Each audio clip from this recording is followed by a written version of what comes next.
मनु का भाग्य। कर्म का मार्ग एक समय की बात है।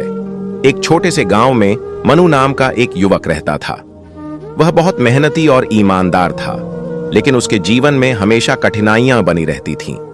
उसकी फसलें अक्सर खराब हो जाती थीं, उसके व्यापार में नुकसान होता था और उसे अक्सर बीमारियां घेर लेती थीं। मनु हमेशा सोचता था कि उसका भाग्य इतना खराब क्यों है, जबकि वह हमेशा अच्छे कर्म करता है। एक दिन गौतम बुद्ध उस गांव में आए और एक वृक्ष के नीचे विश्राम कर रहे थे। मनु ने बुद्ध के बारे में सुना था और वह उनसे मिलकर अपनी परेशानी बताने के लिए उत्सुक था।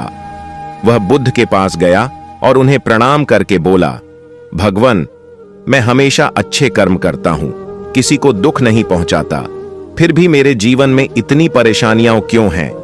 मेरा भाग्य इतना खराब क्यों है? बुद्ध ने मनु की बात ध्यान से सुनी और मुस्कुराकर कहा, मनु, तुम्हारा वर्तमान जीवन तुम्हारे पिछले कर्मों का फल है। जिस प्रकार एक बीज बोने के बाद ही फल मिलता है, उसी प्रकार हमारे द्वारा किए गए कर्मों का परिणाम भी हमें भोगना पड़ता है। मनु थोड़ा हैरान हुआ। उसने पूछा, भगवान, मेरे पिछले जन्म के कर्म? मुझे तो अपने पिछले जन्म के बारे में कुछ भी याद नहीं है। बुद्ध ने समझाया, मनु, भले ही तुम्हें अपने पिछले जन्म याद ना हो, लेकिन तुम्हारे द्वारा किए गए हर कर्म का लेखा जोखा रहता है। जिस प्रकार संचित धन समय आने पर काम आता है, उसी प्रकार संचित कर्मों का फल भी समय आने पर मिलता है। तुम्हारे वर्तमान जीवन की कठिनाइयां शायद तुम्हारे पिछले जन्मों के कुछ नकारात्मक कर्मों का परिणाम है। फिर बुद्ध ने एक कहानी सुनाई। एक समय की बात है, एक गांव में दो व्यक्ति रहते थे। एक का नाम करुणा था और दूसरे का नाम क्रोध। करुणा हमेशा दूसरों की मदद करता था, दान पुण्य करता था और मीठे वचन बोलता था। क्रोध हमेशा दूसरों से ईर्ष्या करता था, उन्हें दुख पहुंचाता था और कठोर बातें कहता था। अपने जीवन के अंत में करुणा एक धनी और सुखी परिवार में जन्मा, जहां उसे सभी प्रकार के सुख और आराम मिले। वहीं क्रोध एक गरीब और दुखी परिवार में जन्मा, जहां उसे हर पल कठिनाइयों का सामना करना पड़ा। यह उनके पिछले जन्मों के कर्मों का ही फल था। बुद्ध ने आगे कहा, मनु, तुम्हारा वर्तमान भाग्य तुम्हारे पिछले कर्मों का परिणाम हो सकता है, लेकिन यह अंतिम नहीं है। तुम अपने वर्तमान कर्मों से अपने भविष्य के भाग्य को बदल सकते हो। यदि तुम अब भी अच्छे कर्म करते रहोगे, दूसरों के प्रति करुणा और प्रेम का भाव रखोगे, तो निश्चित रूप से तुम्हारे भविष्य का भाग्य उज्जवल होगा। मनु को बुद्ध की बातों से शांति मिली। उसे समझ में आया कि भाग्य कोई स्थिर चीज नहीं है, बल्कि यह हमारे कर्मों से जुड़ा हुआ है। उसने उसी दिन से और भी अधिक अच्छे कर्म करने का संकल्प लिया। उसने गरीबों की मदद करना शुरू कर दिया, बीमारों की सेवा की और हमेशा सत्य और धर्म के मार्ग पर चलने का प्रयास किया। धीरे धीरे मनु के जीवन में बदलाव आने लगा। उसकी परेशानियां कम होने लगीं और उसे सुख शांति का अनुभव होने लगा। उसने जान लिया कि भले ही उसका पिछला भाग्य कुछ भी रहा हो, वह अपने वर्तमान कर्मों, रीता की कहानी। कर्मों का लेखा जोखा। रीता का जन्म एक साधारण परिवार में हुआ था।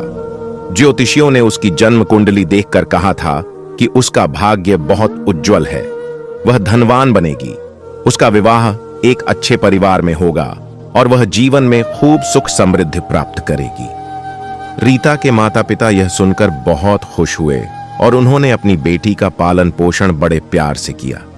जैसे जैसे रीता बड़ी हुई, वह एक मेहनती और ईमानदार लड़की साबित हुई। उसने अपनी पढ़ाई में खूब मन लगाया और हमेशा दूसरों की मदद के लिए तैयार रहती थी। उसने कभी किसी का बुरा नहीं चाहा और हमेशा सच्चाई का साथ दिया। हालांकि रीता के जीवन में कुछ ऐसी मुश्किलें भी आईं जिनकी भविष्यवाणी ज्योतिषियों ने नहीं की थी। उसे एक गंभीर बीमारी का सामना करना पड़ा, जिससे उबरने में उसे काफी समय और प्रयास लगा। उसके पहले प्रेम संबंध में उसे धोखा मिला, जिससे वह बहुत टूट गई। व्यापार में भी उसे कई बार नुकसान उठाना पड़ा। रीता अक्सर सोचती थी कि अगर उसका भाग्य इतना उज्जवल लिखा गया था, तो उसके जीवन में इतनी कठिनाइयां क्यों आ रही हैं। एक दिन वह एक ज्ञानी संत से मिली और उनसे अपने भाग्य के बारे में पूछा। संत ने रीता को ध्यान से सुना और कहा, बेटी, तुम्हारा भाग्य निश्चित रूप से लिखा गया था, लेकिन यह केवल तुम्हारे जन्म के समय ग्रहों की स्थिति पर आधारित नहीं था। तुम्हारा भाग्य तुम्हारे कर्मों से भी लगातार लिखा जा रहा है। संत ने समझाया कि ज्योतिष एक संभावित रूपरेखा दिखा सकता है, लेकिन मनुष्य के कर्म उस रूपरेखा को बदल सकते हैं।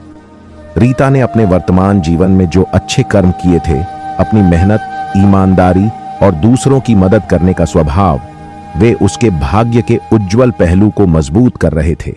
लेकिन उसके पिछले कर्मों के कुछ नकारात्मक फल भी उसे इस जीवन में भोगने पड़ रहे थे, जो उसकी कठिनाइयों का कारण बन रहे थे। संत ने आगे कहा, हर पल हर कर्म जो तुम करती हो, वह तुम्हारे भविष्य के भाग्य का एक नया पृष्ठ लिखता है। यदि तुम अच्छे कर्म करती रहोगी तो निश्चित रूप से तुम्हारा भविष्य और भी उज्जवल होगा, और यदि तुम बुरे कर्म करोगी तो तुम्हारे अच्छे भाग्य पर भी नकारात्मक प्रभाव पड़ सकता है। रीता को संत की बातों से एक नई दिशा मिली। उसे समझ में आया कि भाग्य कोई स्थिर चीज नहीं है जिसे एक बार लिख दिया गया हो। यह तो एक बहती हुई नदी की तरह है जो हमारे कर्मों के प्रवाह से लगातार बदलती रहती है। उसने अपने अच्छे कर्मों को जारी रखा और जीवन की चुनौतियों का साहस के साथ सामना किया। धीरे धीरे उसके जीवन में सुख और समृद्धि फिर से आने लगी, लेकिन इस बार वह जानती थी कि यह केवल उसके जन्म के भाग्य का फल नहीं है, बल्कि उसके अपने कर्मों का भी परिणाम है। रीता की कहानी से यह स्पष्ट होता है कि मनुष्य का भाग्य केवल जन्म के समय ही नहीं लिखा जाता, बल्कि यह हमारे जीवन भर हमारे हर कर्म के साथ लगातार लिखा जाता रहता है। हमारे वर्तमान कर्म हमारे भविष्य के भाग्य को आकार देने में महत्वपूर्ण भूमिका निभाते हैं। गरुड़ पुराण में मनुष्य के भाग्य के बारे में कई दृष्टिकोण प्रस्तुत किए गए हैं, जो इस प्रश्न का सीधा और एक ही उत्तर देना जटिल बनाते हैं। विभिन्न संदर्भों और अध्यायों के आधार पर कुछ मुख्य बातें इस प्रकार हैं। 1. कर्मों के आधार पर कर्म सिद्धांत। सबसे महत्वपूर्ण सिद्धांत गरुड़ पुराण कर्म के सिद्धांत पर बहुत जोर देता है। इसके अनुसार मनुष्य का भाग्य उसके पिछले और वर्तमान जन्मों के कर्मों के आधार पर निर्धारित होता है। हर कर्म का फल, अच्छे कर्मों का फल अच्छा और बुरे कर्मों का फल बुरा होता है। यह फल इसी जन्म में या अगले जन्मों में मिल सकता है। संचित कर्म। पिछले जन्मों के कर्म संचित रहते हैं और इस जन्म के भाग्य को प्रभावित करते हैं। क्रियमाण कर्म। इस जन्म में किए गए कर्म भविष्य के भाग्य का निर्धारण करते हैं। इस दृष्टिकोण से मनुष्य का भाग्य कोई स्थिर चीज नहीं है जो एक बार लिख दी गई हो, बल्कि यह लगातार उसके कर्मों के द्वारा बनता और बदलता रहता है। 2. जन्म के समय ज्योतिषीय प्रभाव। गरुड़ पुराण में ज्योतिषीय प्रभावों का भी उल्लेख है। जन्म के समय ग्रहों और नक्षत्रों की स्थिति व्यक्ति के स्वभाव और कुछ संभावित घटनाओं को प्रभावित कर सकती है। हालांकि इसे कर्मों के अधीन माना जाता है। ज्योतिषीय योग केवल उन संभावित फलों को दर्शाते हैं जो व्यक्ति अपने कर्मों के अनुसार प्राप्त कर सकता है। 3. गर्भ में। कुछ अन्य धार्मिक ग्रंथों की तरह गरुड़ पुराण में गर्भ में भाग्य लिखे जाने का स्पष्ट उल्लेख नहीं मिलता है। इसका मुख्य जोर कर्मों के सिद्धांत पर ही रहता है। भ्रूण के विकास के चरणों का वर्णन जरूर किया गया है, लेकिन भाग्य निर्धारण के विशिष्ट समय का उल्लेख नहीं है। 4. मृत्यु के बाद। गरुड़ पुराण मृत्यु के बाद आत्मा की यात्रा और उसके कर्मों के अनुसार स्वर्ग या नरक में जाने का विस्तृत वर्णन करता है। इस संदर्भ में यह कहा जा सकता है कि मृत्यु के बाद आत्मा अपने कर्मों का फल भोगती है, जो उसके अगले जन्म के भाग्य को भी प्रभावित करता है। संक्षेप में गरुड़ पुराण के अनुसार मनुष्य का भाग्य मुख्य रूप से उसके कर्मों के आधार पर निर्धारित होता है। यह एक सतत प्रक्रिया है जो पिछले और वर्तमान जन्मों के कार्यों से प्रभावित होती है। जबकि ज्योतिषीय प्रभाव भी माने जाते हैं, वे कर्मों के अधीन ही हैं। इसलिए यह कहना सही होगा कि मनुष्य का भाग्य हर पल हर कर्म के साथ लिखा जाता रहता है, जिसका फल उसे इस जन्म या अगले जन्मों में मिलता है। रामू को कर्मों का फल। रामू एक छोटे से गांव में रहता था। वह स्वभाव से बहुत आलसी और स्वार्थी था। वह कभी किसी काम में मन नहीं लगाता था और हमेशा दूसरों पर निर्भर रहता था। गांव के लोग जब मुश्किल में होते तो एक दूसरे की मदद करते थे, लेकिन रामू हमेशा उनसे दूर रहता और अपनी ही धुन में मस्त रहता। एक बार गांव में सूखा पड़ गया, लोगों की फसलें बर्बाद हो गईं और खाने पीने की किल्लत होने लगी। गांव के सभी लोग मिलकर इस संकट का सामना करने की कोशिश कर रहे थे। कुछ लोग दूर से पानी लाने में जुटे थे तो कुछ बचे हुए अनाज को मिल बांट कर खा रहे थे। लेकिन रामू अपने घर में दुबका रहा और दूसरों की मदद करने से कतराता रहा। उसने सोचा कि किसी तरह उसका गुजारा हो जाएगा। जब गांव में खाने की चीजें खत्म होने लगीं, तो रामू को भी चिंता होने लगी। उसने दूसरों से मदद मांगनी शुरू की, लेकिन लोगों ने उसे याद दिलाया कि जब सबको मदद की जरूरत थी तो वह कहां था। कुछ लोगों ने उसे थोड़ा अनाज दिया, लेकिन ज्यादातर ने उसे अपने कर्मों का फल भोगने के लिए छोड़ दिया। रामू को पहली बार अपनी गलती का एहसास हुआ। उसने समझा कि अकेले रहने और दूसरों की परवाह न करने का क्या नतीजा होता है। उसे भूख और प्यास से तड़पना पड़ा, जबकि जिन लोगों की उसने कभी मदद नहीं की थी वे एक दूसरे का सहारा बनकर मुश्किल समय काट रहे थे। इस घटना के बाद रामू का स्वभाव बदल गया। उसने आलस्य छोड़कर काम करना शुरू कर दिया। उसने गांव के लोगों से माफी मांगी और हर संभव मदद करने का वादा किया। धीरे धीरे गांव में हालात सुधरने लगे और रामू भी सबके साथ मिलकर काम करने लगा। समय बीतता गया। रामू अब एक मेहनती और मददगार इंसान बन गया था। जब भी गांव में किसी को जरूरत होती, वह सबसे पहले पहुंचता। लोगों ने उसके बदलाव को देखा और उसे फिर से अपना लिया। रामू ने समझ लिया था कि स्वार्थ और आलस्य का फल दुखदाई होता है, जबकि सेवा और सहयोग से सुख और सम्मान मिलता है। एक बार फिर गांव में बाढ़ आ गई। इस बार रामू ने अपनी जान पर खेलकर कई लोगों की जान बचाई। गांव वालों ने उसकी बहादुरी और निस्वार्थ सेवा के लिए उसका बहुत सम्मान किया। रामू ने महसूस किया कि आज उसे जो सम्मान और खुशी मिल रही है वह उसके बदले हुए कर्मों का ही फल है। इस कहानी से पता चलता है कि रामू को अपने बुरे कर्मों, आलस्य और स्वार्थ का फल सूखे के समय अकेलेपन और कठिनाई के रूप में मिला। बाद में अपने अच्छे कर्मों, मेहनत और सेवा के कारण उसे सम्मान और खुशी का फल प्राप्त हुआ। यह दर्शाता है कि कर्मों का फल इस जीवन में भी स्पष्ट रूप से मिल सकता है। रामू के माता पिता को कर्मों का फल।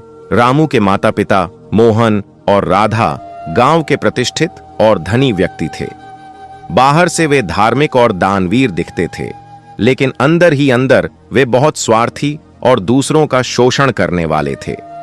वे अपने नौकरों से बुरा व्यवहार करते थे, गरीबों की मदद करने में कंजूसी दिखाते थे और अपने व्यापार में भी अक्सर बेईमानी करते थे।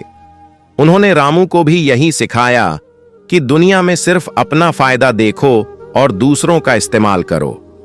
रामू ने बचपन से अपने माता पिता को ऐसा करते देखा था, इसलिए उसके स्वभाव में भी स्वार्थ और दूसरों के प्रति उदासीनता घर कर गई थी, जैसा कि पिछली कहानी में बताया गया था। समय बीतता गया। मोहन और राधा ने खूब धन संपत्ति जमा की, लेकिन उनके घर में कभी शांति नहीं रही। रामू अक्सर बीमार रहता था और उनका आपस में भी हमेशा झगड़ा होता रहता था। गांव के लोग बाहर से उनका सम्मान करते थे, लेकिन अंदर ही अंदर उनकी स्वार्थी हरकतों से नाखुश थे। एक दिन मोहन को व्यापार में भारी नुकसान हुआ। उनकी सारी जमा पूंजी डूब गई और वे अचानक गरीब हो गए। इसके बाद राधा भी गंभीर रूप से बीमार पड़ गईं और उनके इलाज में बहुत पैसा खर्च होने लगा। जिन लोगों का उन्होंने कभी शोषण किया था, उनमें से कुछ ने तो उनकी हालत देखकर खुशी जताई, जबकि कुछ ने उदासीनता दिखाई। रामू, जिसने अपने माता पिता से स्वार्थ और दूसरों का इस्तेमाल करना सीखा था, इस मुश्किल समय में उनका साथ नहीं दे पाया। वह खुद भी अपनी परेशानियों में उलझा हुआ था और उसे दूसरों की मदद करने की आदत नहीं थी। मोहन और राधा को अपने बुरे कर्मों का फल अब स्पष्ट रूप से दिखाई देने लगा था। उन्होंने दूसरों को दुख पहुंचाया था और अब वे खुद दुख भोग रहे थे। उन्होंने कभी दूसरों की परवाह नहीं की थी और अब कोई उनकी परवाह करने वाला नहीं था। उनकी गरीबी और बीमारी के समय कुछ ऐसे गरीब लोग जिन्होंने कभी उनसे मदद मांगी थी और जिन्हें उन्होंने दुत्कार दिया था, चुपचाप उनकी थोड़ी बहुत मदद करते रहे। यह देखकर मोहन और राधा को अपनी गलती का गहरा एहसास हुआ। उन्हें समझ में आया कि उन्होंने जीवन भर दूसरों के साथ कैसा व्यवहार किया था और अब उन्हें उसी का फल मिल रहा है। अंत में मोहन और राधा अपनी बीमारियों और गरीबी से जूझते हुए चल बसे। उनकी मृत्यु के बाद उनकी संपत्ति का थोड़ा सा हिस्सा भी रामू ठीक से संभाल नहीं पाया, क्योंकि उसमें भी उनके गलत तरीकों से कमाए धन का अशुभ प्रभाव था। इस कहानी से पता चलता है कि रामू के माता पिता को उनके स्वार्थी और शोषणकारी कर्मों का फल उनके जीवन में गरीबी, अशांति और दूसरों की सहानुभूति की कमी के रूप में मिला। उनके बुरे कर्मों का प्रभाव उनके बेटे रामू पर भी पड़ा था, जिससे उसे भी जीवन में कठिनाइयों का सामना करना पड़ा। यह कर्म के सिद्धांत को दर्शाता है कि न केवल व्यक्ति स्वयं बल्कि उसके परिवार और आने वाली पीढ़ियां भी उसके कर्मों के फल से प्रभावित हो सकती हैं। मनुष्य के जन्म के बाद कर्मों का फल मिलना शुरू हो जाता है। यह प्रक्रिया कर्म सिद्धांत के अंतर्गत आती है, जो हिंदू धर्म, बौद्ध धर्म और जैन धर्म जैसे भारतीय दर्शनों का एक मूलभूत पहलू है। इसे विस्तार से समझते हैं।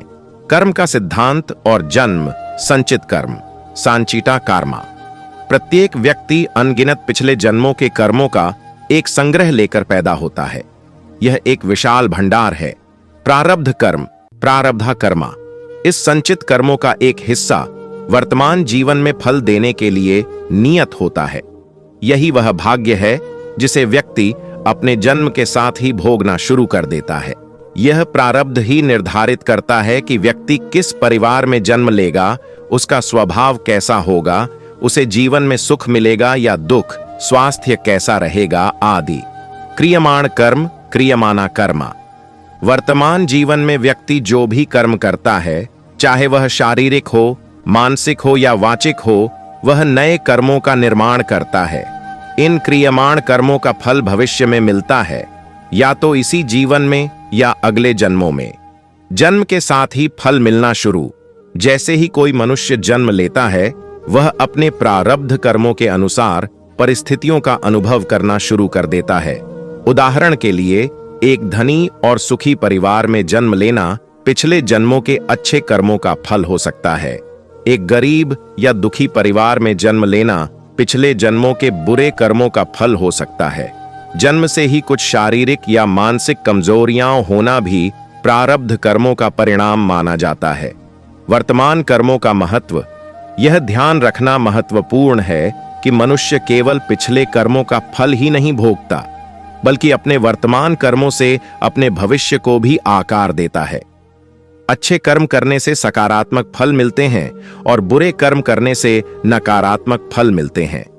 वर्तमान कर्म संचित कर्मों में जुड़ते जाते हैं और भविष्य के प्रारब्ध का निर्धारण करते हैं। निष्कर्ष, मनुष्य के जन्म के बाद ही उसके प्रारब्ध कर्मों का फल मिलना शुरू हो जाता है। यह प्रारब्ध उसके पिछले जन्मों के कर्मों का वह हिस्सा है जिसे वह इस जीवन में अनुभव करने के लिए लाया है। साथ ही इस जीवन में किए गए कर्म भविष्य के फल का निर्धारण करते हैं। इसलिए कर्मों का फल मिलना एक सतत प्रक्रिया है जो जन्म से लेकर मृत्यु तक और उसके बाद भी जारी रहती है।